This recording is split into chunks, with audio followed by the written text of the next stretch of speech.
Ahora, se me ha asignado una maravillosa responsabilidad y esa consiste en predicar acerca de lo que la Biblia dice acerca de las mujeres predicadoras. Sí, mi sentimiento es exactamente igual al de ustedes. Pero es muy importante. Y quiero decir, gracias a Luis, quien está traduciéndome, y le dije que podía decir lo que él quisiera. Entonces, pueden hacerlo responsable de lo que diga. Obviamente, este es un asunto muy importante, el asunto de mujeres predicadoras no es nuevo, pero se ha incrementado en años recientes y la palabra de Dios no ha cambiado. Entonces, aquellos que guían esta conferencia quieren ayudarles a ustedes a entender este asunto para que ustedes puedan responder de una manera bíblica. Ahora, el texto al que quiero que me acompañen es 1 Corintios capítulo 14, versículos 33 al 38. 1 Corintios 14, 33 al 38. Y vamos a comenzar a la mitad del versículo 33. La primera parte del versículo 33 realmente está conectada al pasaje anterior.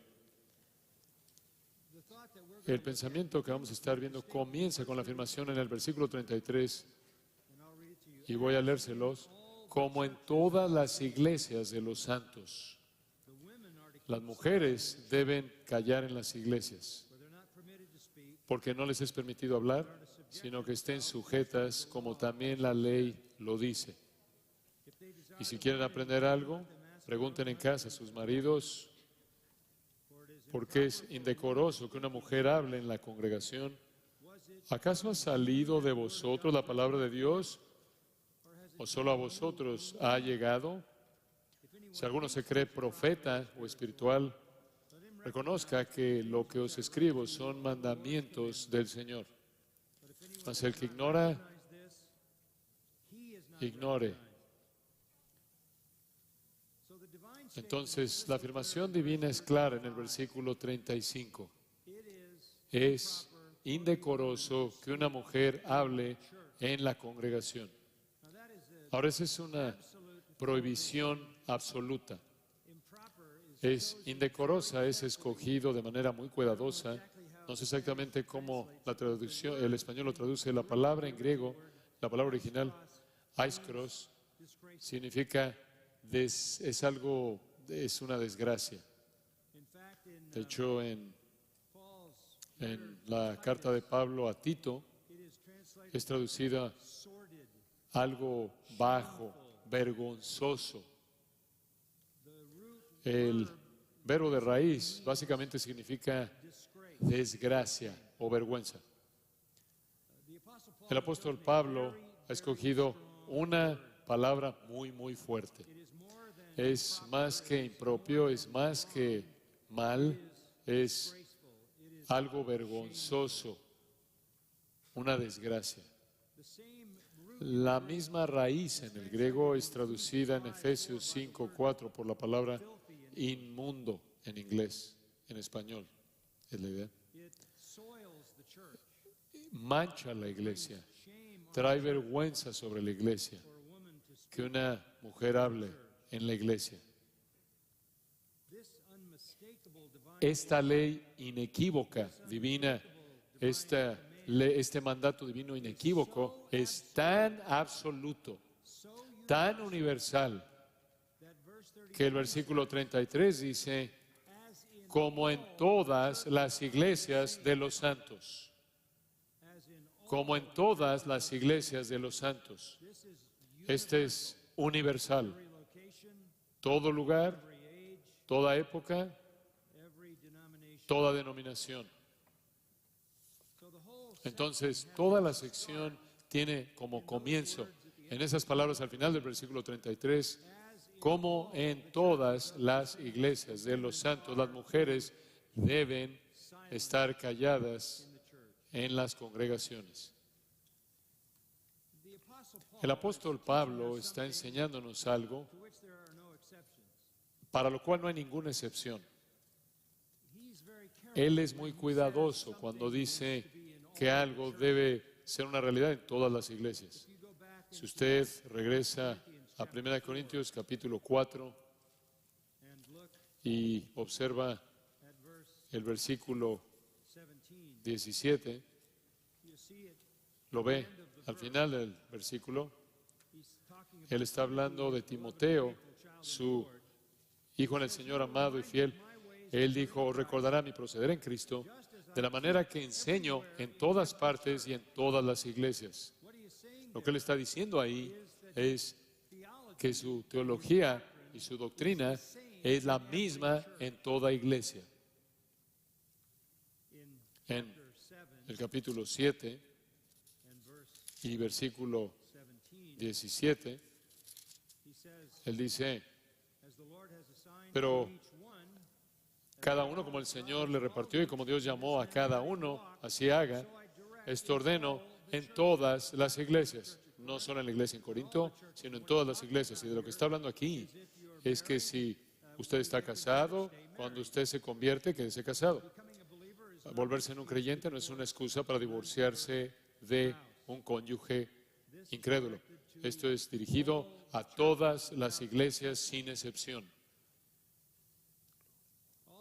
También en el capítulo 11, y vamos a ver esto un poco más adelante, en el versículo 16, él está hablando de nuevo de la función que las mujeres tienen en la iglesia.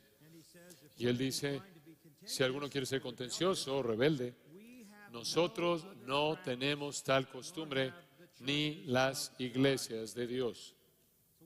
Entonces, cuando él usa esa frase, él está cerrando la realidad de que esta es una verdad universal. Entonces, permítame compartir algunas cosas con ustedes. Es absolutamente claro que todas las iglesias es vergonzoso que una mujer hable, en toda iglesia. En una encuesta reciente en nuestro país, 79% de los estadounidenses están cómodos con una pastora. 62% de cristianos practicantes están cómodos con una mujer pastoreando. 40% de los evangélicos están cómodos con una mujer pastora. 50% de todos los alumnos actuales de seminario que están estudiando para el ministerio pastoral son mujeres. 27% de los pastores en Estados Unidos son mujeres. En 1960 era 2%. El cristianismo evangélico es la última frontera, me imagino que podrás decirlo así, de caer presa a la rebelión feminista. Las pastoras, las predicadoras son de manera más obvia, están de manera más obvia violando una palabra que es absolutamente clara que viene del Señor. No es nada menos que rebelión abierta. Las mujeres que predican en la iglesia, mujeres que pastorean, son una vergüenza, dice la palabra de Dios, son una desgracia, se oponen abiertamente a Dios y a su revelación. Eso debe ser considerado como nada más que desobediencia abierta. Vi un artículo escrito por una mujer que estaba ofreciéndose para ser pastora y ella dijo: si tienes una maestría en divinidad, vas a predicar. Y ella presentó esta pregunta: ¿cómo es que el sexismo tiene una función conforme la congregación de tu iglesia se esfuerza por abrazar el liderazgo pastoral de las mujeres. Lo que le está diciendo es, si no estás recibiendo a pastoras, eres un sexista. Lo que eso significa es que vas en contra de la tendencia social, cultural. Ella sugeriría que tú fueras en contra de Dios antes de que fueras en contra de la tendencia cultural. Ahora, ¿por qué es que esto es un asunto tan difícil para las mujeres? La Biblia no es ambigua. Permítanme mostrarle por qué. Regresen a Génesis 3. Génesis 3.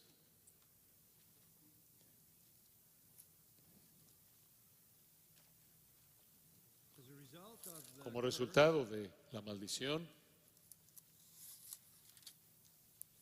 comenzando en el versículo 14, el Señor maldice a la serpiente.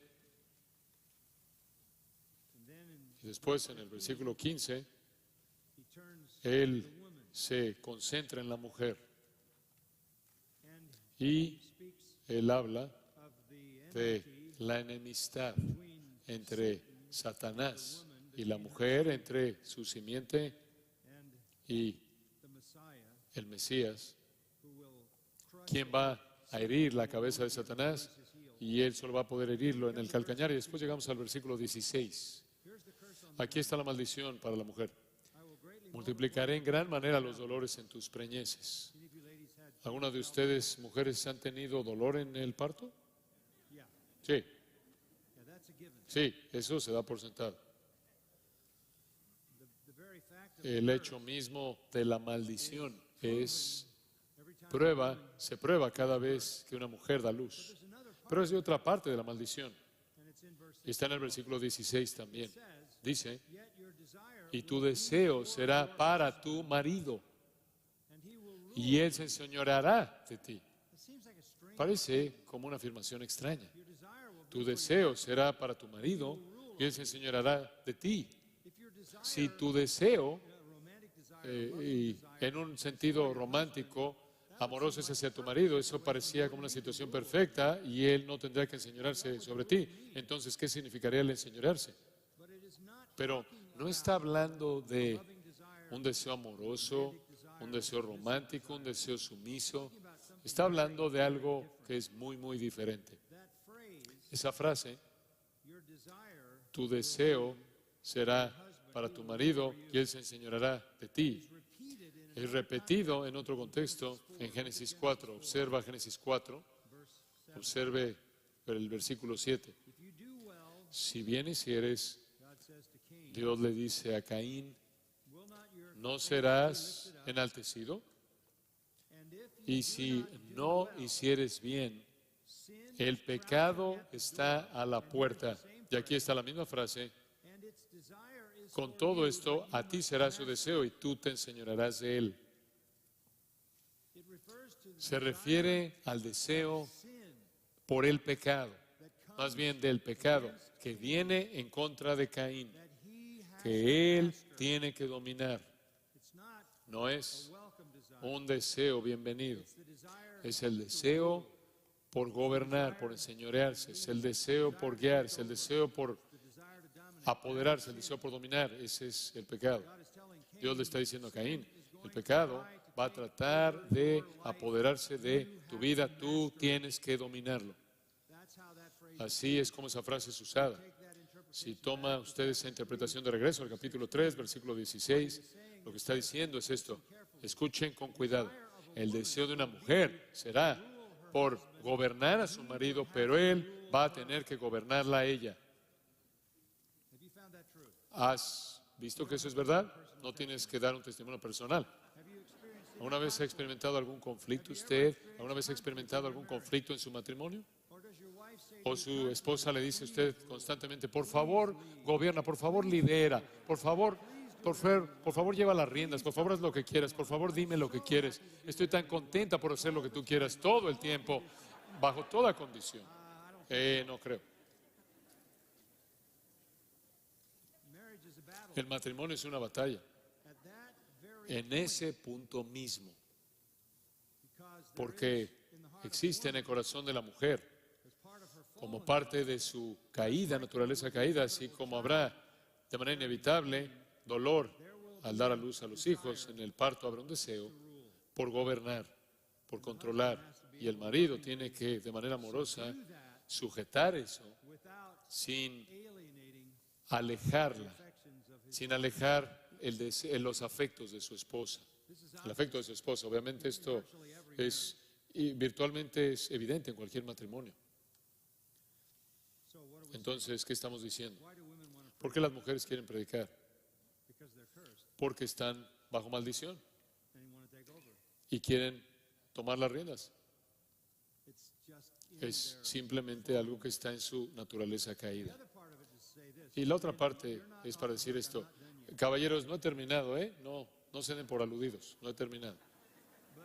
Pero el hombre va a gobernar sobre ella. Y en esa palabra enseñorearse está incorporada a una cierta aspereza, una mano pesada. Entonces no estamos diciendo que el liderazgo del hombre siempre es justo, compasivo, protector. Pero esto es característico. Vemos conflicto en un hogar cuando las mujeres quieren el liderazgo.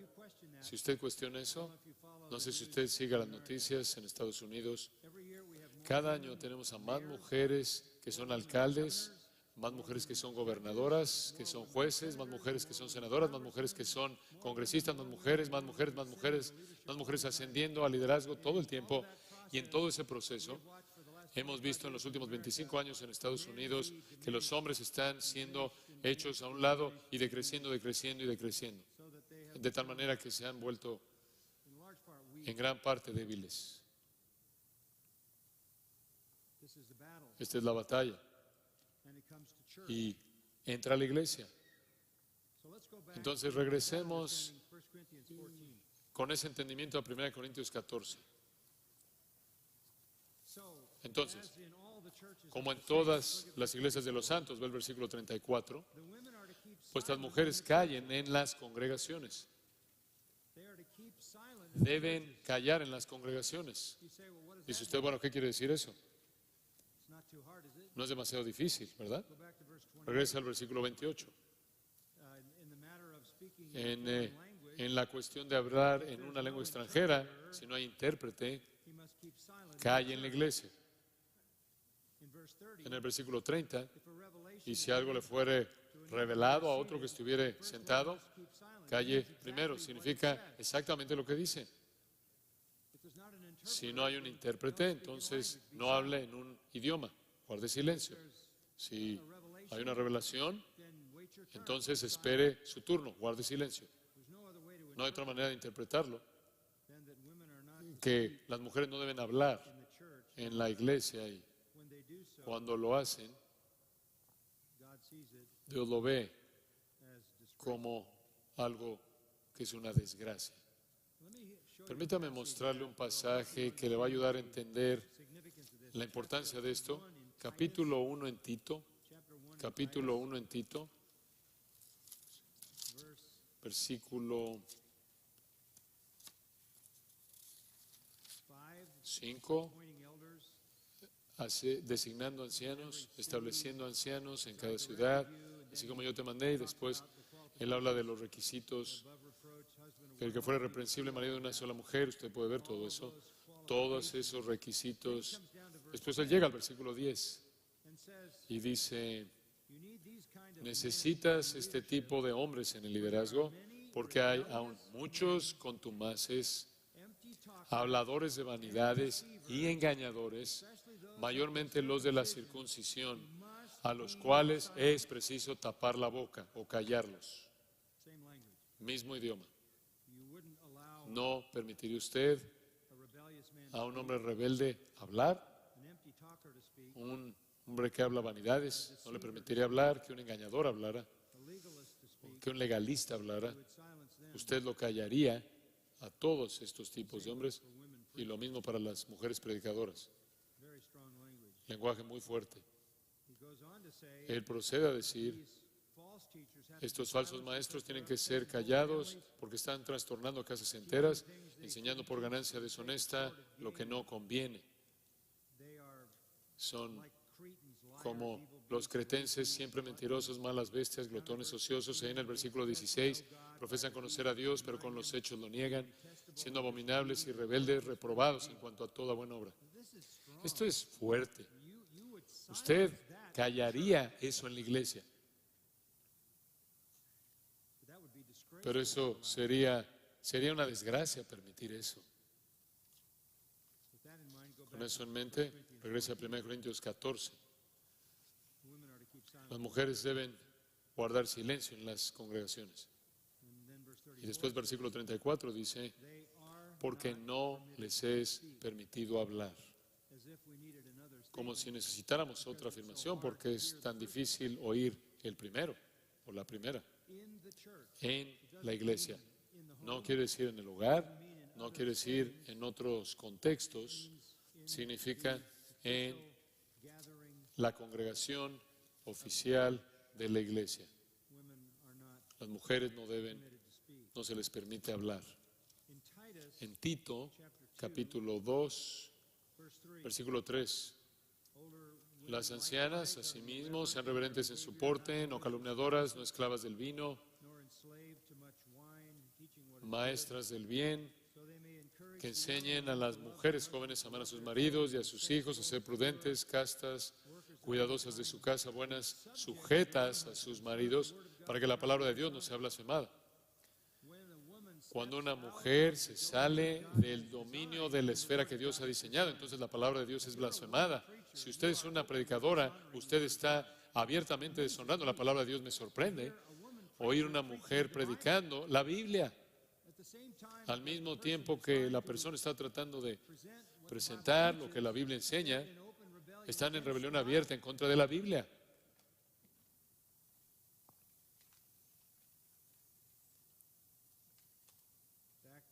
De regreso a 1 Corintios 14 de nuevo. No se les permite hablar, no les es permitido hablar, sino que estén sujetas. No se les debería decir, las mujeres deben sujetarse a sí mismas, así como también la ley lo dice. Muy bien, ahora el apóstol está hablando de la ley. ¿Qué quiere decir la ley? Bueno, sabemos lo que él quiere decir con la ley, porque si usted regresa al versículo 21, él dice, en la ley está escrito, y él cita de Isaías. Entonces él está hablando del Antiguo Testamento. Él está hablando del Antiguo Testamento. Es claro a partir del Antiguo Testamento que las mujeres no deben hablar en la asamblea de los santos. ¿Cómo sabe usted eso? Le voy a dar algunas evidencias claras. En todo el Antiguo Testamento no hay ni una sacerdotisa. No hay una reina en Israel, no una reina en Judá. Atalía fue una usurpadora. No hay una profetisa con un ministerio continuo profético como Elías o Eliseo. Ni hay 39 libros en el Antiguo Testamento y ninguno de ellos fue escrito por una mujer.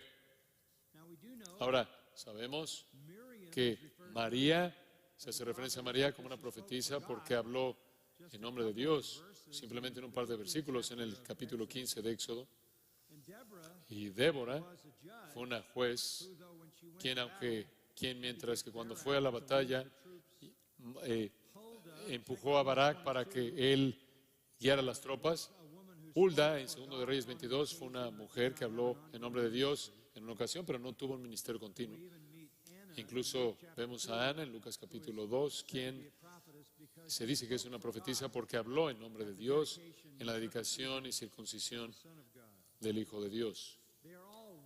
Todas son excepciones de una ocasión. Eso confirma la regla. Ninguna sacerdotisa, ninguna reina, ninguna sacerdotisa, ni reina, ni profetisa, ni escritora del Antiguo Testamento, ni de un libro, ni de una porción en un libro del Antiguo Testamento fue escrito por una mujer. Mientras que estamos hablando de la ley, como Pablo lo hizo, vaya al capítulo 3 de Isaías. Isaías capítulo 3. Este es un pasaje bastante sorprendente.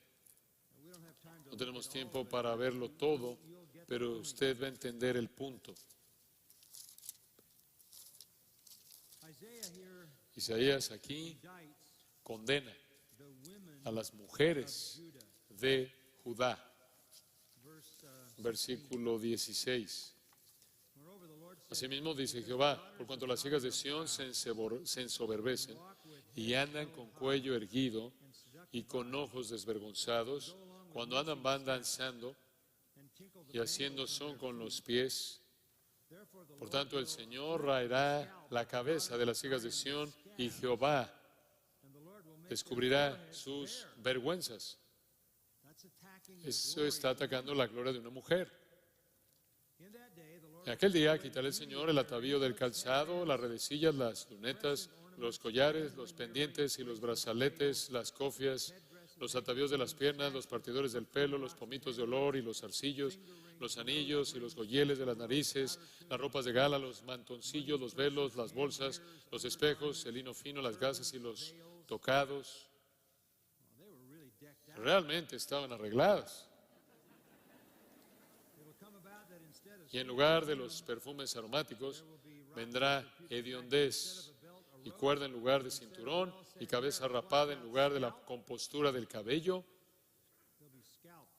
Van a ser calvas en lugar de ropa de gala, ceñimiento de cilicio y quemadura en vez de hermosura.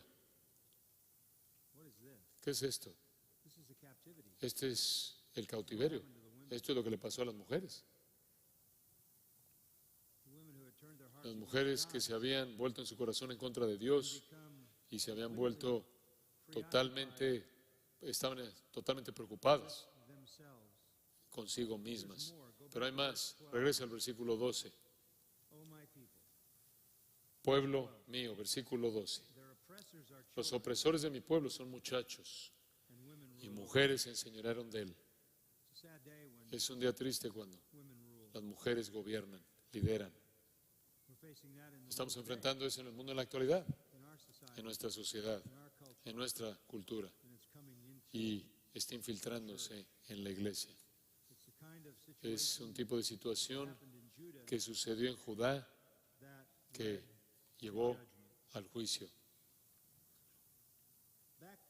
De regreso a nuestro texto en 1 Corintios 14, de nuevo, y otra mirada al versículo 34.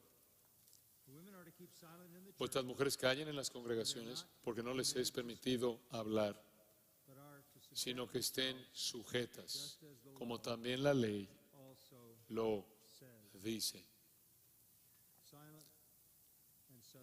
Sí, calladas y sujetas. El apóstol Pablo añade a esto, pase a 1 Timoteo capítulo 2, tratando de cubrir todo el terreno que puedo. 1 Timoteo capítulo 2. Y esto, de nuevo, es inequívoco. Podría añadir que no hay ningún autor mujer de algún libro del Nuevo Testamento. No hay ninguna apóstol mujer. Entonces, hay coherencia con el Antiguo Testamento. Pero observe en 1 Timoteo 2:9. Esto, en cierta manera, está relacionado con el pasaje de Isaías.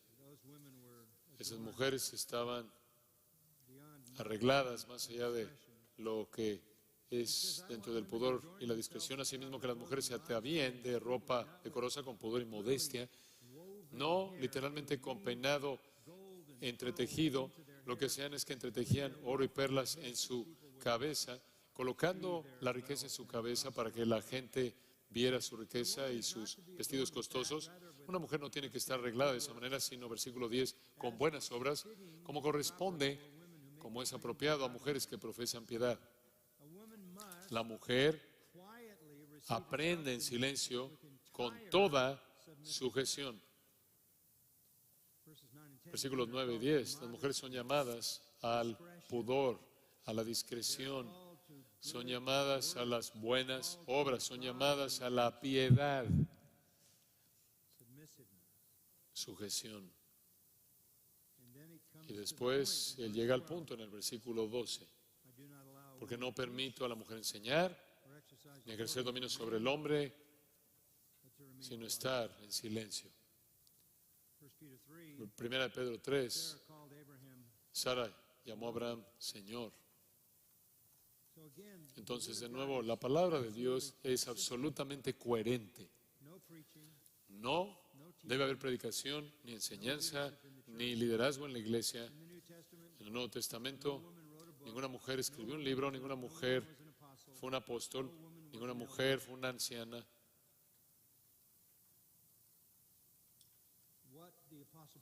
Que lo que el apóstol Pablo está revelando aquí es la voluntad de Dios en su iglesia, que sea predicada en todas las iglesias, en todo lugar, en todo momento. ¿Por qué es esto así? Versículo 13. Porque Adán fue creado primero, después Eva. Es el orden de la creación. Eva vino para ser la ayuda de Adán. Pero hay una segunda razón. Y Adán no fue engañado, sino que la mujer, siendo engañada, incurrió en transgresión. Entonces, mediante la creación, o por la creación y por el engaño, la mujer es diseñada por Dios para seguir el liderazgo del hombre. Ahora, usted podría estar diciendo, wow, hombre, eso nos reduce a un nivel muy bajo. En absoluto, ve el versículo 15. Pero, ¿se salvará hablando de las mujeres? Se salvará. Salvará o preservada. Engendrando hijos. Ahora, detente ahí. Dices, ¿quieres decir la salvación viene por tener bebés? No. Pero hay algunas personas que pensaron eso. Estuve predicando hace varios años atrás en Bucarest, en Rumania, y la iglesia estaba llena de pastores y sus esposas, y estaban sentados juntos en esta reunión, y uno de los pastores dijo,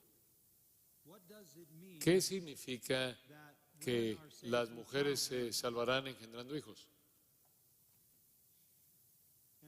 Y yo, ignorante de su tradición, dije, bueno, ciertamente no significa que tienes salvación al tener bebés. Y pensé que eso era obvio. Y hubo este suspiro colectivo y hubo un silencio sepulcral. Y no podía entender lo que estaba pasando. Y seguimos ahí respondiendo otras preguntas, pero la multitud nunca se recuperó.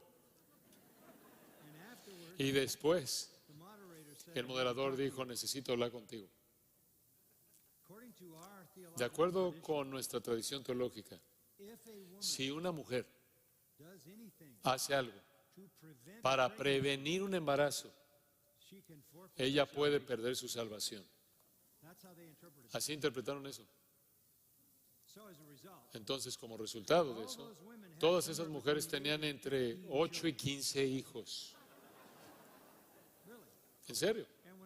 Y cuando yo dije, eso no es lo que significaba, todas vieron a su marido y le dijeron, de todos los versículos en la Biblia en los que tenías que equivocarte, ¿fue ese?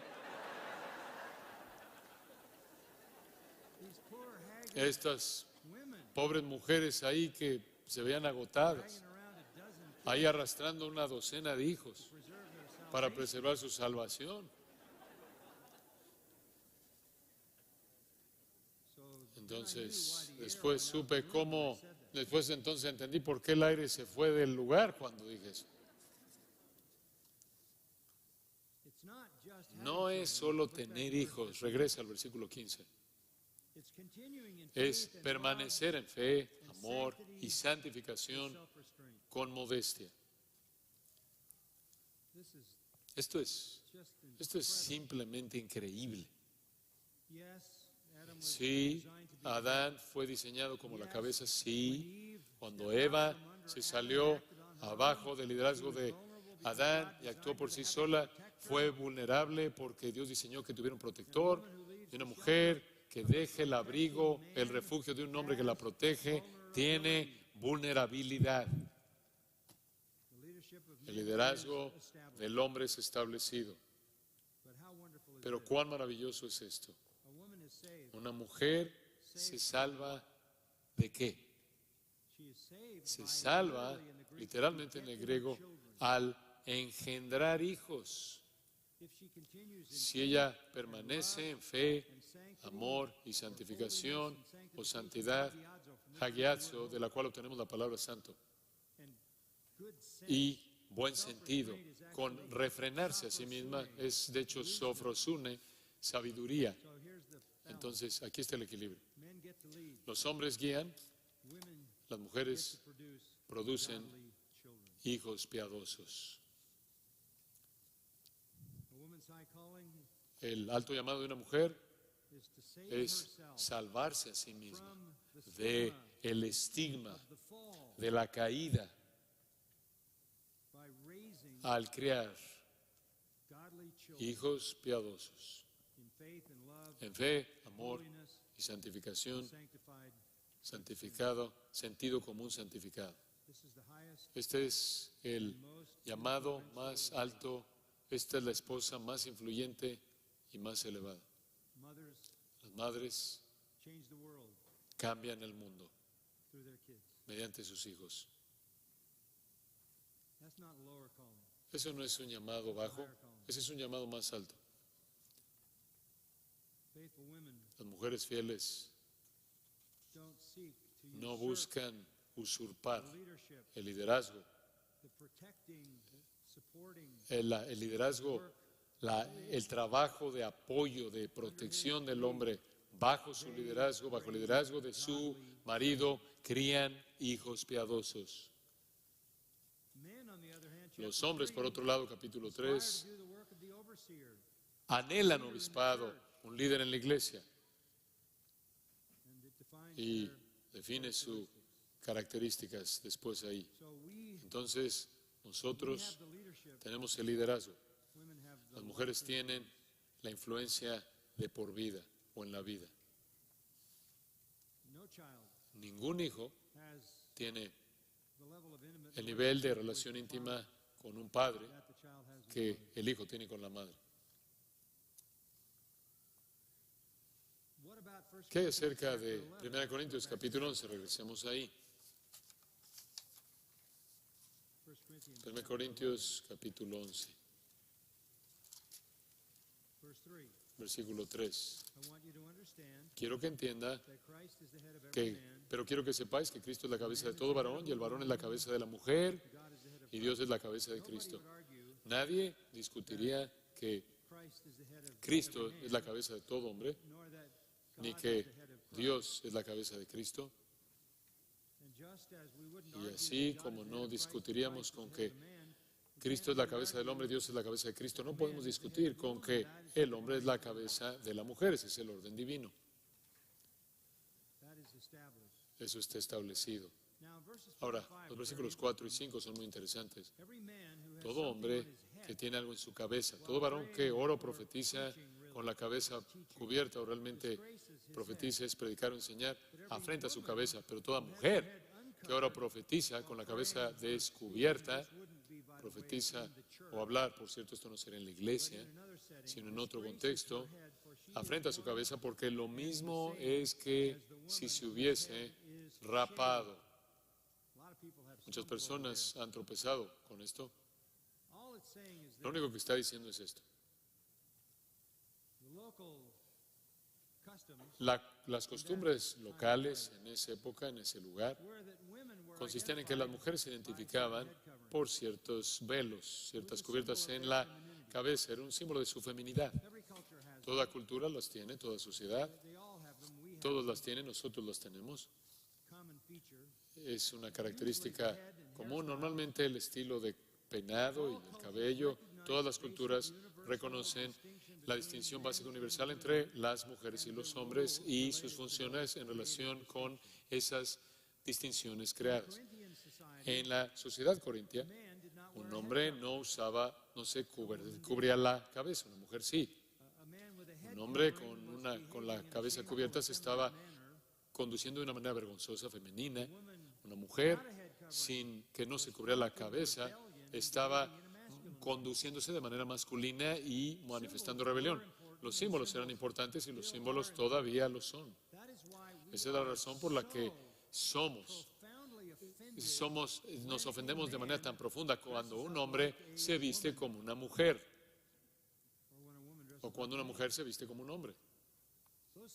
Esos símbolos significan algo. El hecho de que un hombre se use ropa de mujer de manera abierta es rebelarse contra el orden creado.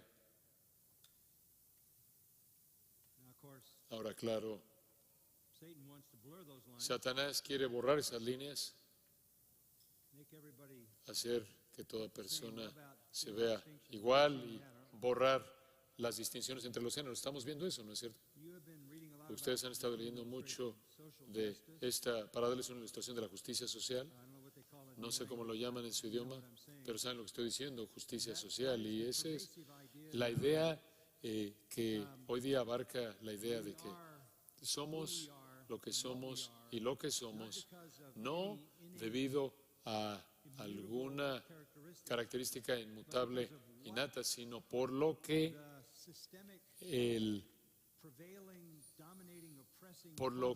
la cultura opresiva que está a cargo nos ha hecho. Y la teoría es esta: toda persona llega al mundo como una tabla rasa, no tenemos ningún tipo de cualidad en nosotros, inmutable, ni siquiera su género es determinado.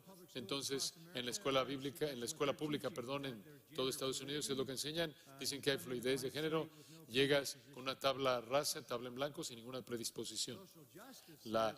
Su justicia social dice entonces que lo que usted se haya vuelto, fue impuesto sobre usted por los opresores dominantes de la sociedad. Y entonces usted es el producto de una sociedad opresiva, dominante, y usted nunca sabrá lo que realmente hubiera sido o lo que sería si usted no hubiera sido oprimido. Esa es la razón por la que tenemos Quemen con América, Estados Unidos. No se detienen hasta que totalmente hayan desmantelado todo esto y lo lleve prácticamente a los huesos. Oí acerca de una madre, es típico, tuvo una bebé, y no quería sugerir en absoluto a la hija qué género era la hija, y entonces alternó entre camioncitos y muñecas, y colocó camiones enfrente de la pequeña niña y también alternaba con muñecas y demás, y dejara que la niña escogiera por sí misma, y en la confusión regresaba y ella intercambiaba vestidos por camiones. Un caos total en la mente de la hija. Este es un esfuerzo satánico. Y la razón por la que decimos, bueno, ¿por qué la gente hace eso? Para despojarse de cualquier responsabilidad por lo que son. Para culpar a alguien más quien los marcó con una manera de pensar que está en la médula de la cultura por la que no son responsables. Entonces, esto no es derribar las orillas, hay que derribar todo. Lo que me sorprende es cuántos, entre comillas, evangélicos, o lo que quiera decir eso, cuántos pastores han creído esto, y en la base está diciendo, no somos creados a la imagen de Dios, no somos creados varón y mujer, aunque la Biblia dice eso. No puede creer usted en la justicia social y creer en la creación divina y la imagen de Dios y hombre y mujer. Además, Usted es lo que es, no por lo que la gente le hizo a usted, sino por lo que está mal con usted. Y usted hace que la gente sea víctima, usted les corta, los aísla del Evangelio, porque no van a llegar a un Salvador hasta que conozcan, hasta que sepan que el problema está en ellos, no en alguien más. Entonces el ataque es imparable en contra de la distinción entre el hombre y la mujer. Y la rebelión es tan intensa que literalmente están queriendo desmantelar a toda la nación. Cuando una mujer se viste como una mujer, sabemos eso. Cuando un hombre se viste como un hombre, sabemos eso. No obstante, en Corinto, conocemos algo de los creyentes corintios, tenían dificultades al desconectarse de su vida pasada, ¿no es cierto? Esa es la razón por la que él escribió 1 Corintios, tenían dificultades con eso, estaban aferrándose a cosas pasadas de su vida anterior. Una de las cosas a las que se estaban aferrando era esta confusión de género. Y Pablo está diciendo, más vale que lo dejen. Las mujeres necesitan de manera clara ser mujeres, los hombres de manera clara deben ser hombres. Y si ustedes usan los símbolos como un hombre, usas los símbolos de una mujer, deshonras al Señor. Y si eres una mujer y usas los símbolos de un hombre, deshonras al Señor. Entonces, no se unan otros incrédulos, actúen como cristianos, orando, hablando de las cosas de Dios, al mismo tiempo presentándote como una vergüenza, una desgracia, al tener una cabeza descubierta, si eres una mujer. Más vale que te rapes. ¿Por qué dice eso? Porque eso es lo que las prostitutas hacían. Más vale que te reveles de manera completa. Versículo 7, porque el varón no debe cubrirse la cabeza, pues es imagen y gloria de Dios, pero la mujer es gloria del varón, porque el varón no procede de la mujer, sino la mujer del varón.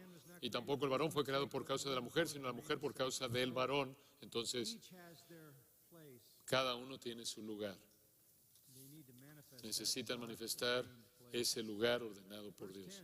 Versículo 10 nos da una razón interesante, por lo cual la mujer debe tener señal de autoridad sobre su cabeza por causa de los ángeles. Eso es interesante, ¿no es cierto? Los ángeles están viendo. Los ángeles están viendo. Ellos glorifican a Dios por su creación.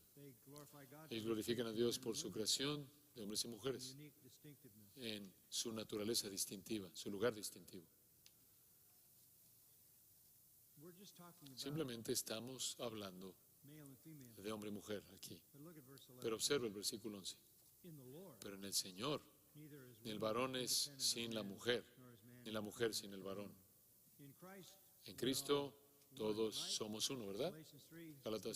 Gálatas 3, en Cristo no hay ni varón, ni mujer, ni judío, ni gentil, ni esclavo, ni libre.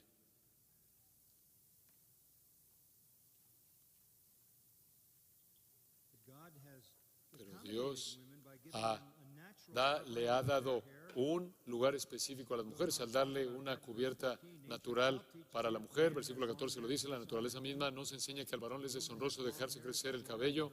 Por el contrario, a la mujer dejarse crecer el cabello le es honroso, porque en lugar de velo les ha dado el cabello. Que las mujeres sean mujeres y los hombres hombres. Entonces no les sorprende un movimiento transgénero, ¿no es cierto? Si una cultura se va a rebelar en contra de Dios, tiene que esperar eso. Por cierto, usted no puede revelarse en esto en el versículo 16, si usted quiere ser contencioso. Y aquí regresamos al versículo que mencioné al principio.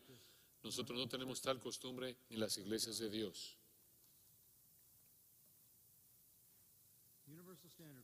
Un estándar universal para todas las iglesias es la sumisión de las mujeres. Ahora usted puede regresar a 1 Corintios 14 de nuevo.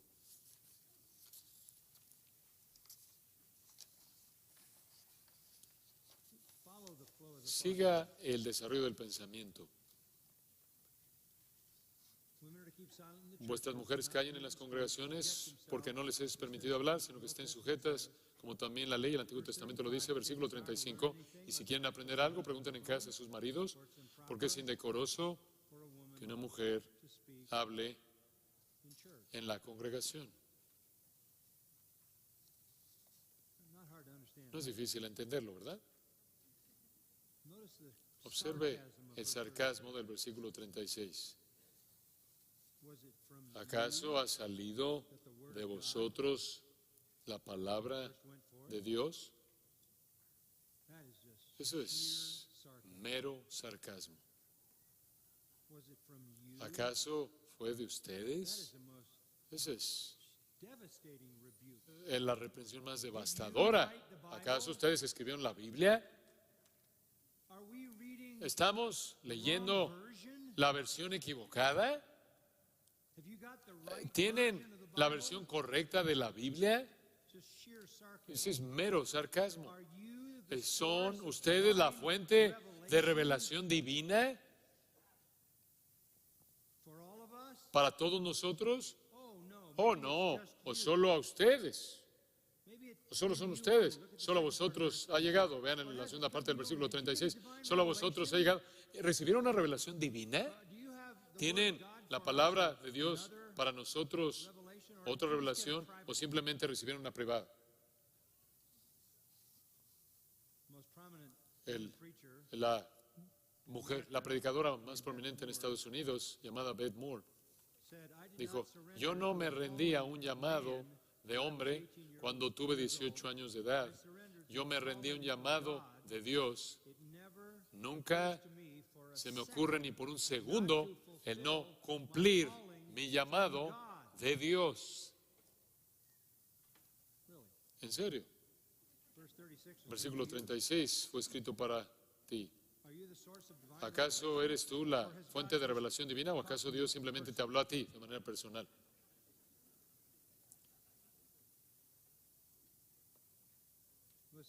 Escucha, aquí está la conclusión. Si alguno se cree profeta o espiritual, reconozca que lo que os escribo son mandamientos del Señor. ¿Escuchó eso? Si usted cree que es profeta, si usted cree que es espiritual, entonces reconozca que las cosas que escribió el apóstol Pablo en la Escritura son el mandamiento del Señor. Y después en el versículo 38 él dice, el que no ignora, más bien el que ignora, ignore. O por así decirlo, ella no es reconocida. Si alguno no reconoce, ella no es reconocida. Cualquier mujer que dice, he sido llamada a ser una predicadora, llamada a ser una líder espiritual, bajo el llamado de Dios o bajo la autoridad de Cristo, bajo el poder del Espíritu Santo, Pablo dice, no lo reconoces. Es una afirmación falsa. No es posible. Ahora, no quiero dejar todo esto dejando una impresión de que las mujeres de ninguna manera son inferiores. No lo son. Sus hijos lo saben, incluso mis hijos. Vienen a mí para la teología. Van a su mamá para encontrar empatía.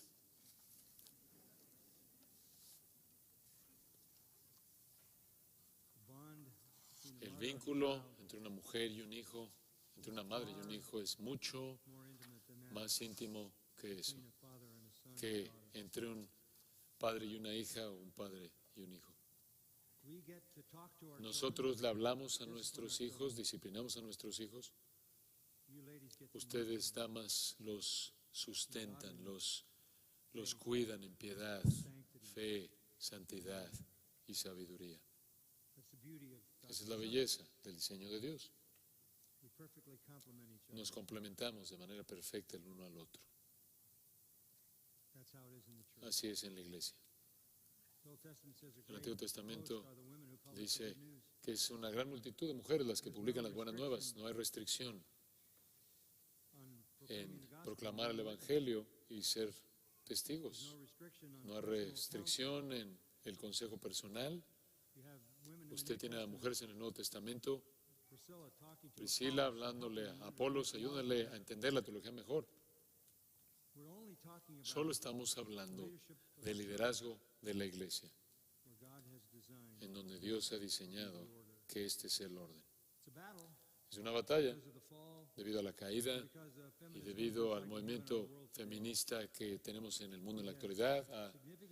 De manera significativa y coherente y constante ha debilitado las iglesias alrededor del mundo.